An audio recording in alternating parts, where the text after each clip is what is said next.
Ny fampalalam-baovao hoarainao miaraka amin'ny lavashkeri ho finaritra ny tontolo andronao. VTI manolotra anao ny fampalalam-baovao. La 4G Batelma vous présente Ny Vavao. Labelcom, Labelcom, la référence en impression numérique, manolotra anao ny Vavao. Labelcom, la référence en impression numérique. Lulain TV safidy tsara indrindra manolotra anao Ny fampalalam-baovao. professionnel du bâtiment ou particulier. Pour vos articles de bricolage et de construction, choisissez Batimax. Batimax, la qualité au meilleur prix. Manolotra anao ny fampalalam-baovao. Pour votre sécurité et votre confort, de nouveaux services, de nouvelles couleurs, de nouvelles stations. Jovena, source d'énergie. Manolotra anao ny fampalalam-baovao.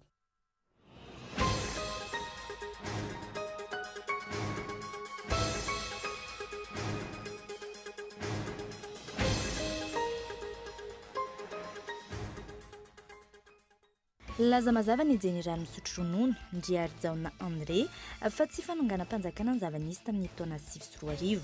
Ny famakiana toby miaramila nakan'ireo zanadambo sy reserviste fitaovam-piadiana tamin'ny taona 2004 no tena namparitaka ny fitaovam-piadiana teto Madagasikara nandritry ny fandalovan'ny eto amin'ny onjam-peo miara-manonja androany atoandro no nanamarany.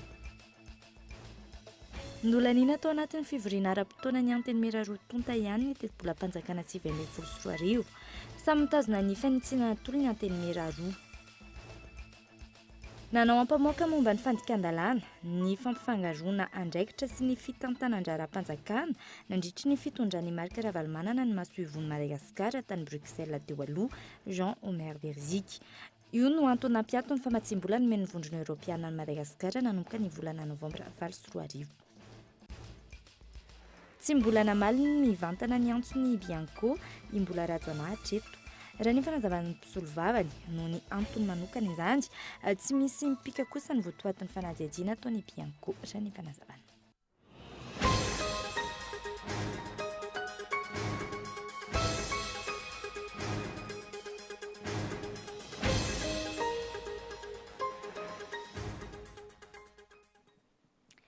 Klasy tompoko faly miaravantsika rehetra tonga soa indray eto amin'ny fampalalam-baovao amin'izao alina izao ary manasa anao ihany koa anaraka izany hatramin'ny farany. Eo amin'ny tontolon'ny politika avy hatrany isantarantsika amin'ny fampalalam-baovao nanao ampamoaka momba ny fandikan-dalàna, ny fampifangaroana andraikitra sy ny fitantanan-draram-panjakana nandritry ny fitondran'ny marika Ravalomanana ny masoivon'ny Madagasikara tany Bruxelles teo aloha Jean Omer Berzik ary avy hatrany ary ny fanadihadiana mikasika izay. Vakim-pantsilana ny antony nampiatoany ny vondrona Europiana ny famatsim-bola na ny aide budgétaire ho an'ny Madagasikara ny taona 2024. Araka ny fanazavany masovoan'ny Madagasikara tany Bruxelles ny taona 2024 hatramin'ny 2024 Berzik Jean Omer, maro ny fanitsakitsahana ny andinin-dalàna voarakitra anatin'ny accord de Cotonou nataon'ny filoham-pirenena tamin'izany fotoana marika Ravalomanana. Monopole zany nisy ihany koa ny fifangaroana andraikitra. Ny président de république ny natoa marika Ravalomanana no sady président de république izy zany no tompona orinasa anankiray lehibe teto Madagasikara eto. Ary nisy koa ny fanananao tapahefana izay hita tamin'ny fanamborona karena isan-karazany zany izay tsy mifanaraka na velively amin'ny fanarahana izay misy ao anatin'ny accord de Cotonou.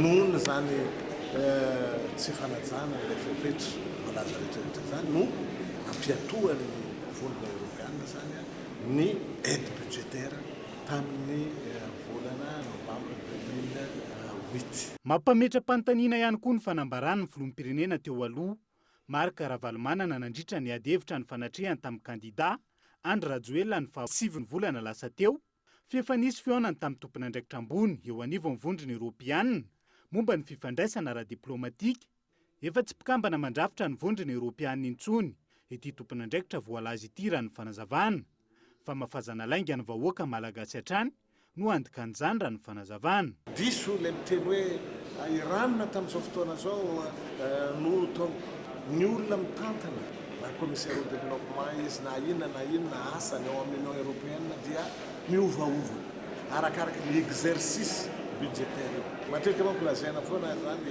président Ravalomanana miteny hoe za efa tany à Bruxelles tamin'ny Louis Michel ohatra Louis Michel zany efa lavitra misy azy fa olo-kafa ndray zao ary tsy olona fa androm-patsakana zay misy ao anatin'ny fikambanana io vondrona européenne zay zavazay atokony tsapany rehetrarehetra mba tsisy fitaka amin'ny vahoaka. Nisokatra androany tetsy amin'ny ministera andraraham-bahiny ny fanamariana ny fankalazana ny 20 taona ny fifandraisana ara-diplomatika eo amin'ny Madagasikara sy ny vondrony Europianina nivoatra nandritra ny fanokafana androany fa tokony averina hodinihana ny fifanarahanm-piara-miasa eo amin'ny rotonta ahafahana misitraka ny fanampiana ho tombontsoa ambony ny firenena ho tapitra ny taona 20 rahateo ny accord de Cotonou raha ny fanazavana.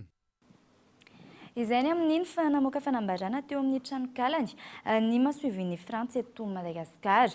Nanitsy ny vaovao diso na ely ny gazety sy fampahalalam-baovao samihafa mikasika ny kandida ho filoham-pirenena Andry Rajoelina. Tsy marina velively raha ny fanambarany masoivin'ny Frantsa eto amintsika ny filazana fa misy ny fanenjehana ireo kandida rotonta hiatrika ny fitsarana frantsay. Tsy nisy ihany koa tompon'andraikitra na officier de police judiciaire frantsay tonga teto Madagasikara nametraka fiantsoana ny kandida Andry Rajoelina any Paris araka ny vaovao diso miely miantso amin'ny isiny fifanajana sy famendrehana ny masoivin'ny Frantsa ao anatin'ny fiatrehana ny fampielezan-kevitra. Izay ny amin'iny fa mikasika ny vaovaon'ny fampielezan-kevitra kosa indray mitoetra ny di ho an'ny kandida Andry Rajoelina amin'ny fionana amin'ny vahoaka malagasy. Ny faritra atsimony Nosy indray no nanohizana izany ary avetrany ary ny vaovaon'ny fampielezan-kevitra. Niady amin'ny tsy fandriam-pahalemana sy ny fitondrana ny hazavana isan-tokantrano, ny fandresena ny hanoanana, ireo no isan'ny velirano nataon'ny kandida Andry Rajoelina ho an'ny vahoaka ny atsimony Nosy nandritra ny fandalovany tany an-toerana, isan'izany ny tany Amboasary Atsimo. Andry Rajoelina tamin'ny mitondra firenena, tsy nisy fanampiana avy any ivelany, helikoptera telo no vidiko fa zao no teneniko anao eto vahoaka eto Amboasary. Voalany filoha helikoptera folo no vidiko ary ny anankiray apetraka eto Amboasary iarovana ny dahalo teto fisika fitaovana io mba iarovana fandriampahalemana ary indrindra iarovana amin'ny asandahalo eto Amboasary sy ny manodidina eto zao voalany dia asiko vary mora vidinareo amin'ny atsasabidy mandavan-taona isan'andro isan-kerinandro eto Amboasary teto. Manamarika ny fampielezan-kevitra ataon'ireo mpanohana sy mpiara-dia amin'ny kandida Andry Rajoelina eto an-drenivohitra ihany koa ny fanaovana hetsika sosialy ho fanohanana ireo mareo fenanivo ny fokontany rehetreny. Anisan'ny nanao izany ny maraina teo ny teny amin'ny fokontany atao madinika izay nizara sakafo sy kojakoja ilaina amin'ny andavanandro. Rehefa naheno reto vahoaka reto fa fiarony gasy amin'ny taniny ny kandida Andry Rajoelina satria tandindomindoza ry zareo fa saika harodana amidy amin'ny sinoa ny tanàna misy azy reto. Tsotra ny zavatra nataony ary mbola tsisy nanao teto Madagasikara le izy dia hoy ry zareo hoe ndao hampiana ary io kandida hiarotsika amin'ny tanitsika io handatsa bato azy sika ary marina eto tamin'ny premier tour de 80% ty quartier ty nohon' zay zavatra zay ho any Andry Rajoelina. Tahaka izany ihany koa ny RD tana voalohany. Ny zaravary ho an'ny vahoaka sahirana ao anatin'ny toerana iadidiny ny solombavam-bahoaka ny Madagasikara. Amin'ny eto amintsika izany zao tena hita mihitsy ny fahantrana, hita mihitsy fa mifotsonitra ny vidina vary dia miezaka foana izay raha azonay atao moa dia miezaka mizara vary foana any amin'ny fokon'olona, any amin'ny fokotany ary mijery izay rehefa mizara an'izay le fianakaviana tena marefo. Izany amin'iny fa nolanina tao anatin'ny fivoriana ara-potoana ny antenimera rotonta ihany ny teti-bolam-panjakana 2024 samy mitazona ny fanitsinana tolo ny antenimera roa. Ravetrany ary ny fanadidiny entiny onina saina. Ny farana tamin'ny fomba ofisialy tamin'ity androany ity ny fivoriana ara-potoana faharoa an'ireo antenimera rotonta. Isan'ny naberesaka tamin'ity fivoriana ara-potoana ity ny fitarazoany ny fandaniana sy ny fandaniana ny volavolan-dalàna mifehy ny teti-bolam-panjakana taona 2024 teny amin'ny antenimera pirenena sy ny antenimera-ndolona na tonga ara-potoana azy ny avy amin'ny governemanta. Solombavim-bahoaka 12 ny tonga nandaniny volavolan-dalàna amin'ny feny tetim-bolam-panjakana izay naverina teny amin'ny anteny Merandoolona. Samy mitazona ny fanitsinana tolony ny rotota. Amoaka didy tsy volana ny governemanta raha ny fanazavany ny ministry ny vola sy ny tetipola mikasika ny volam-panjakana entina miasa amin'ny taona ho avy. Ny anteny Meram-pirenena moa zany namafisiny ny fanitsina izay nataony tamin'ny voalohany dia miverina teto amin'ny anteny Merandoolona dia mbola namafisiny ihany koa zany ny ataontsika hoe fanitsina nataony tato amin'ny anteny Merandoolona izay tsy mitovy. Rehefa ao anatren'izay zavatra izay tsika dia ny lalam-panorenana dia miteny hoe raha toa ka mikasika ny tetim-bolam-panjakana tsy lany ao anivony anteny Merarotota dia tetim-bolam-panjakana dia avoaka amin'ny alalan'ny didy tsy volana zany. Dia miroso amin'izay didy tsy volana izay zany tsika satria tsy mifanaraka zany ireo anteny Merarotota ireo mikasika amin'ny fanitsiana tao anatin'ilay tetim-bolam-panjakana. Raha tsy ahivina, isan'ireo teboka tsy hifanarahany rotota ny momba ny hetra alaina amin'ny sigara sy ny paraky, ny fampitomboana ny tetibola ampiasain'ny anteny Meram-pirenena, ny vola omena ny CLD ary ny subvention omena ny commune. Ny governemanta araka izany no tompon'ny teny farany amin'ny fandravonana ireo fanitsiana naroso ny anteny Meraroa. Didy tsy volana izay ivoaka mialohan'ny 1 Desambra 2024.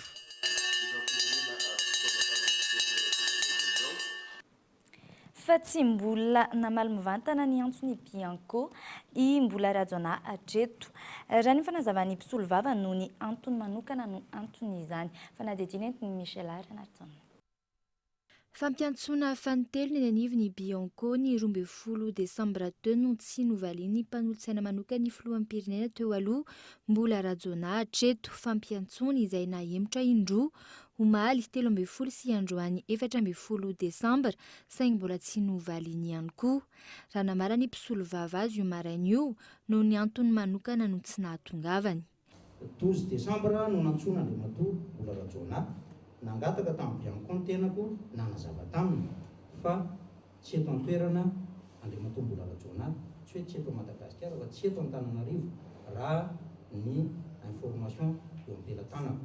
Ary any amin'ny toerana misy azy ihany dia tsy ahafahana miverina angakangana no ilay toetrandro dia nangataka ny tenako hoe mba ho atao amin'ny 20 ny volana Desambra ny fihamonana Andriamatoa mbola rajona. Rehefa tonga tany amin'ny Bianco ny tenako omaly mbola namerina ihany amin'ilay taratasy hoe tsy afaka tonga ny olona rovako no ilay toedrara izay nambarako iny.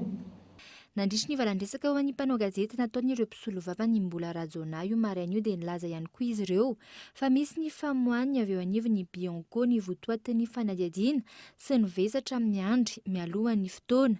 Tsy misy mipika kosa ny votoatin'ny fanadihadiana ataon'ny Bianco raha ny fanazavan'ny tompona ndraikitry ny serasera izay azo to amin'ny antso an-taroby.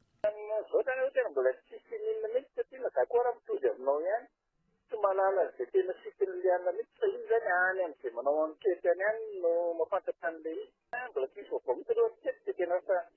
Raha ny fanadihadiana natao hiafara amin'ny fisambolana azy ity raha ity raha toa ka tsy mamaly ny antso hatrany ity mpanolotsainy ny filoha teo aloha ity.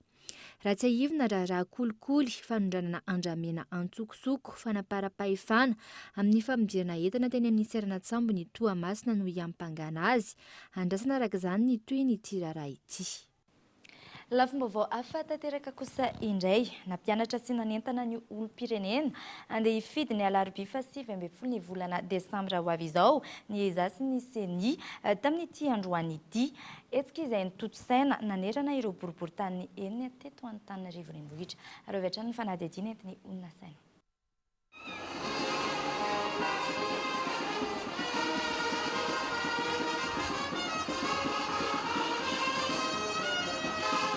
Dimy andro mialohan'ny higadonan'ny fotoana anatanterana ny fifidianana filoham-pirenena fihodinana faharoa nidina hifotony ireo mpikambana eo amin'ny EZA na ny Institut électoral pour une démocratie durable en Afrique sy ny vaomera maleotena misahana ny fifidianana. Nampianatra ny olom-pirenena ny fampiasana ny bilita tokana fa ihany koa nanentana azy ireo androtsabato ny 7 Desambra izao.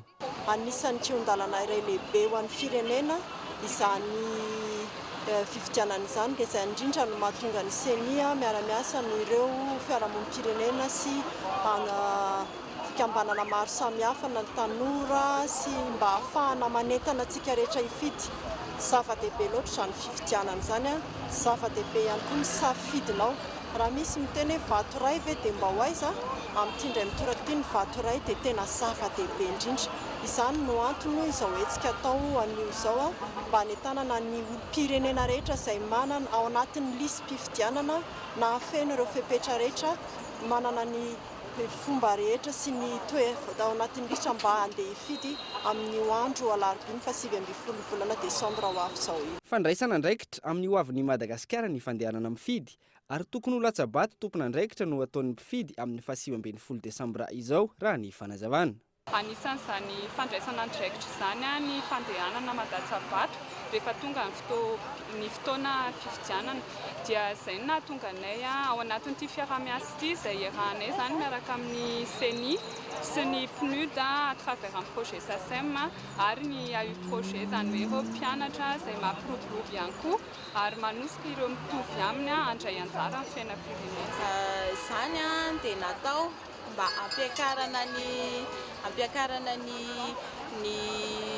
tany mpifidy fandraisana anjara mpifidy tamin'ny fandraisana anjara mpifidy dia ihany koa mba ahafahan'ny olona tsirairay izay mandeha mandatsabato andatsaka vato tompony andraikitra mba tsy hoe vato alatsaka hoe voavidy vola na hoe mandatsandatsapoana fotsiny fa tena vato tompony andraikitra no alatsaka ny tsirairay. Ny vato tompony andraikitra dia vato mandray an-tanana ny hoavy.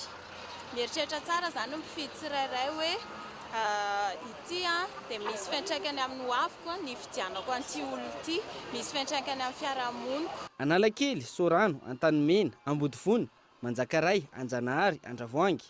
Ireo no toerana nanatanterana izay fanentanana sy fampianarana izay tamin'ity androany ity ary toy eny Analakely, Ankadivato, Ambanidia, Ambohijanahary 67 hectare, Ambohimanarina ho amin'ny andron'ny rampitso. Fa mialohan'ny anarana toy ny fampahalalam-baovao kosa indray dia anaraka dokam-barotra isika arahoary.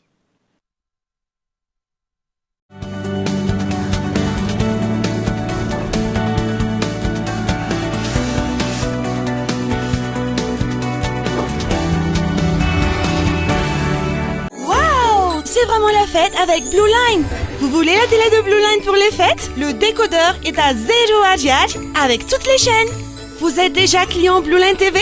Réabonnez-vous maintenant et profitez de toutes les chaînes pendant les fêtes pour seulement 40 000 AGH. Et c'est pas fini. Si vous voulez aussi la connexion 4G illimitée, Blue Line vous offre la box 4G à 0 AGH. Alors, profitez-en maintenant jusqu'au 15 janvier et vivez des fêtes inoubliables avec Blue Line.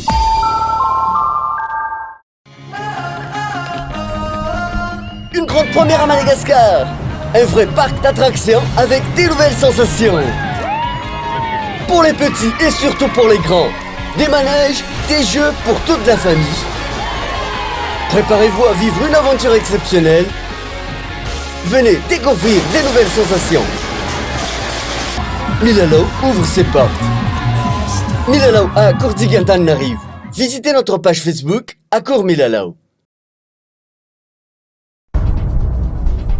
Arety mandozany kitrotro mora mianaka sy mifindra aingana izy mifindra amin'ny alalan'ny lelo pidi-drora sy fifampikasoany ny fanaovam-bakisiny miaro amin'ny kitrotro ihany no ahafahana misoroka ny aretina ento eny amin'ny tombom-pahasalamana ny zanakao sivoka hatramin'ny 2 volana atao vakisiny miaro amin'ny kitrotro hanamafy ny hery fiarovana efa nanany foany ny kitrotro atao vakisiny ny zaza maimaim-pony izany Piara-miasa, Gouvernemanta Malagasy, Ministère ny Fahasalamam-bahoaka, OMS, UNICEF, USAID, Gavi.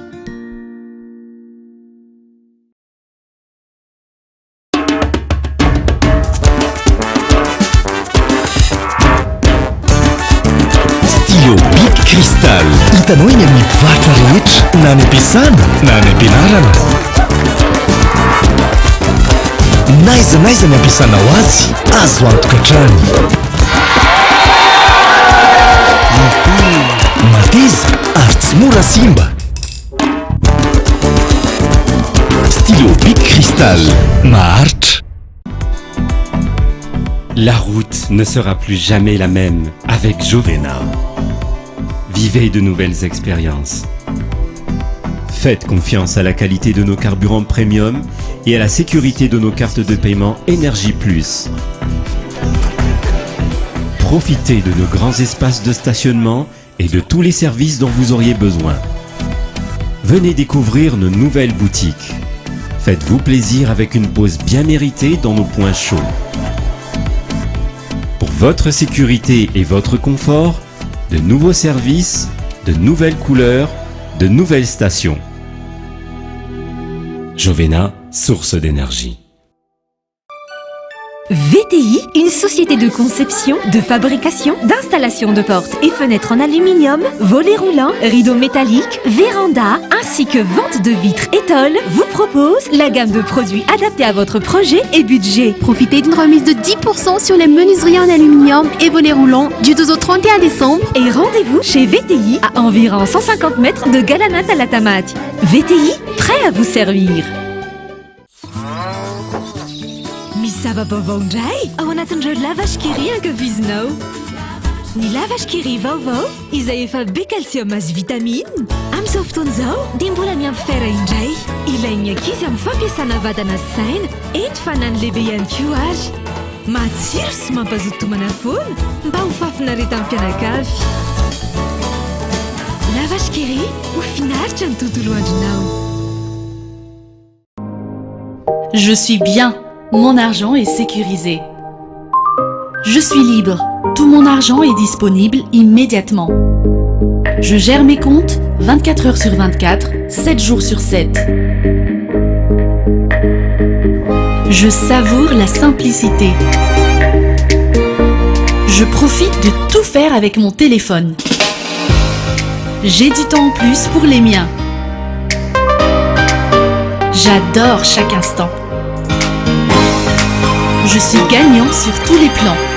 Mvoul to Bank, Bank to Mvoul. Tout mon argent disponible à tout moment, gratuitement, où que je sois, pour toutes mes actions. Rendez-vous vite dans votre agence BNI et BOA Madagascar. Mvoul, simple, immédiat, sécurisé.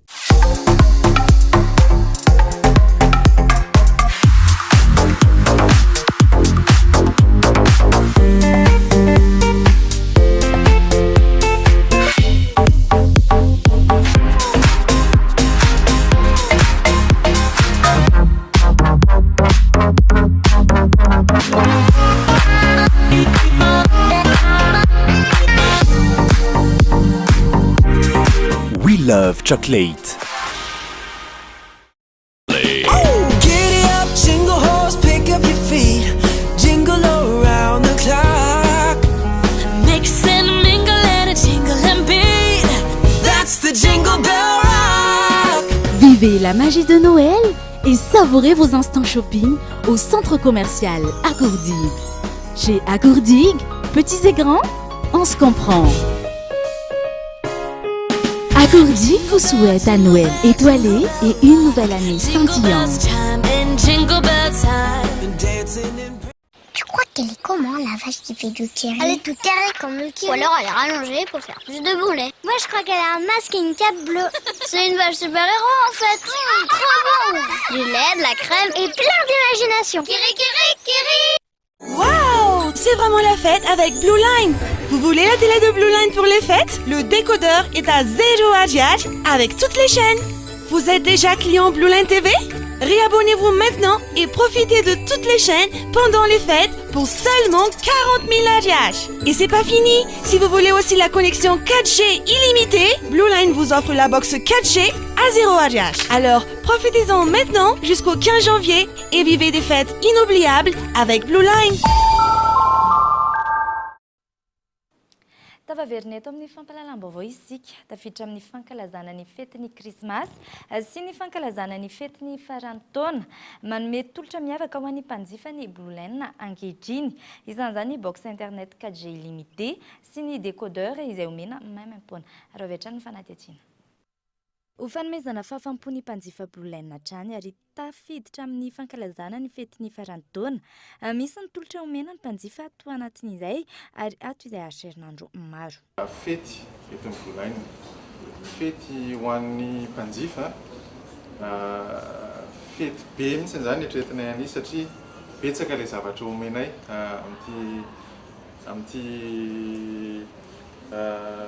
vaninandro ny krismasy sy ny taom-baovao ity. Maimaim-poana daholo na ny atao hoe box 4G izay ahafahana mahazo internet, maimaim-poana ihany koa ny décodeur télévision na décodeur TV zany, Blue Line TV.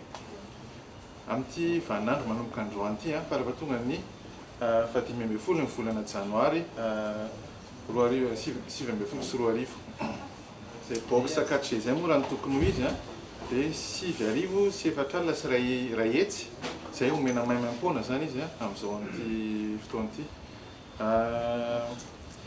Ny décodeur ihany koa zany raha ohatra ka hoe hiditra amin'ny resaka télévision zany hoe hijery télé ireo zay atao hoe mahafinaritra indrindra eto eran-tany moa zany izy fa tsy raikitra eto Madagasikara fotsiny ny chaîne de télévision moa zany fitsoina anazy dia tsy mandoha ininona zany hividianana an'io box TV io fa tonga dia le abonnement anao fotsiny zany alohanao dia mahazo 3 volana be zao zany raha any amin'ny province fa raha eto Antananarivo zany mahazo 2 volana mijery télévision zany.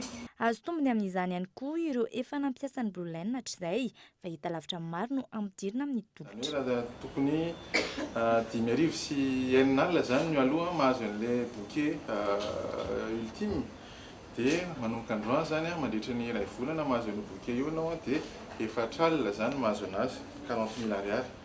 Raha eto Antananarivo zay fa raha any province dia mandoha 3 alina ianao dia efa mahazo an'izy raha tokony ho 4 alina zany.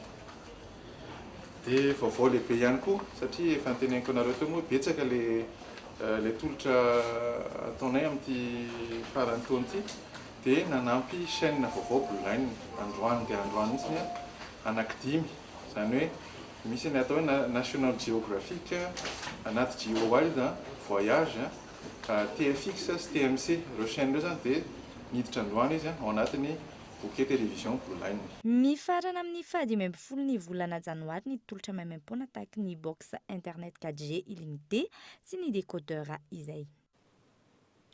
Fiatrehana ny fetiny farantaona izay hatrany, fanomezana maro samihafa ihany koa no atolotry ny Elite Techno ho an'ireo mpanjifa hatramin'ny 4 ny volana desambra ho avy izao. Ary avy hatrany ary ny fanadihadiana eto ny Fezora Valy.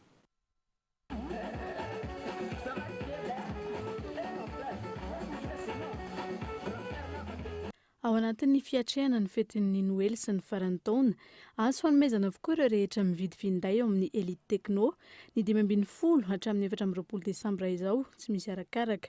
Loka maro no zaraina anatin'izany. Araka ny efa mahazatra anay moa dia manome fahafapo mpanjifa hatrany izahay amin'izao fetin'ny Noely sy ny farantaona izao. Bûche de Noël no menay ho an'ireo izay rehetra mividy smartphone, fa izay rehetra mividy téléphone ato dia mahazo anjara daholo fanomezana Noël toy ny gourde, casquette, stylo, t-shirt, maro isan-karazany izy ao. Ny téléphone ato aminay moa dia misy karazany tena maro samihafa izy ireo ary mety amin'ny fahefa mividy ny mpanjifa tsirairay avy. Tongava mandray anjara, tongava manjifa mividy téléphone Techno. Misokatra ihany koa ankilan'ny boutique Techno vaovao etsy Behoririka, mivarotra ireo karazana finday avo lenta isan-karazany. Ny téléphone Techno efa fantatry ny mpanjifa rehetra izay efa nanjifa Techno sy mbola hanjifa, ny hatsarany selfie, ny fahatezan'ny bateria ary manaraka ny hika farany hatrany. Marihana ihany koa fa efa misokatra ao antsika ny boutique Elite Techno vaovao ao amin'ny ET Station Behoririka, centre commercial vaovao be mihitsy izy io eto Behoririka. 17 volana hatrany no antoka omeny Elite Techno amin'ireo finday jifaina ao aminy.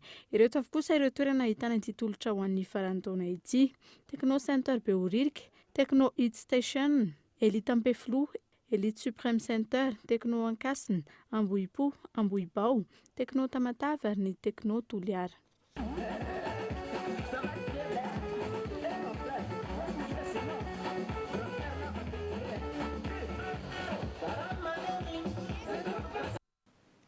eo amin'ny maresaka iraisam-pirenena kosa indray taorian'ny lozanzio tao Strasbourg naomby ny velam-pandriky ny mpitandro ny filaminana any amin'ny toerana maty voatifitra ilay shérif izay navandoza tamin'ny ilay tsena ny krismasy tany amin'ny toerana fanadihadiana eo amin'ny sarin'ny France 24.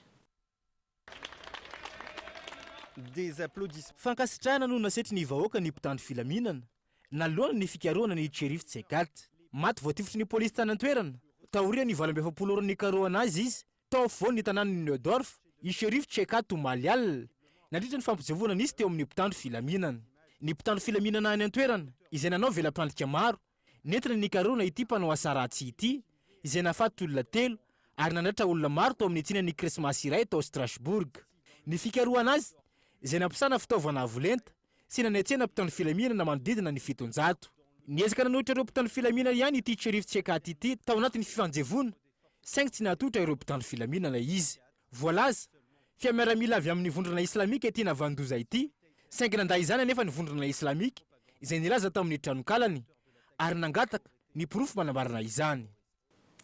Dia izay ihany koa tompoko klasy tompoko vavy namarana amin'ny fampahalalam-baovao antsika tamin'ny ity anio ity ankehitriny ianao nanaraka izany hatramin'ny farany veloma tompoko.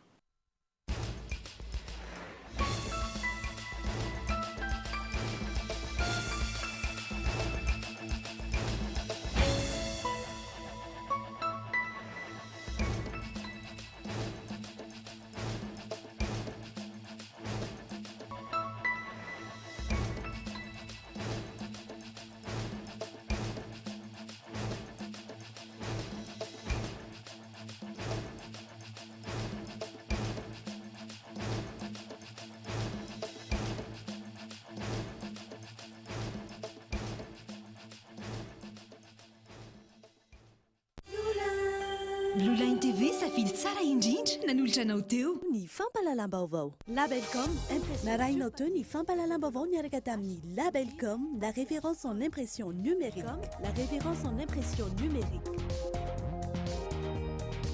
Batimax vous propose sa gamme de luminaires rustiques en suspension avec applique pour tous les modèles à 70% de remise. Offre valable jusqu'à épuisement du stock. Alors, n'attendez pas. Batimax, la qualité au meilleur prix. nanolotra anao teo ny fampahalalam-baovao La 4G by Telma vous a présenté ny vaovao. Pour votre sécurité et votre confort, de nouveaux services, de nouvelles couleurs, de nouvelles... narahinao teo ny fampahalalam-baovao niaraka tamin'ny Jovena, source d'énergie. narahinao teo ny fampahalalam-baovao niaraka tamin'ny VTI, prêt à vous servir. narahinao teo ny fampahalalam-baovao niaraka tamin'ny Lavage Kéré, au final, tu as tout au loin du nao.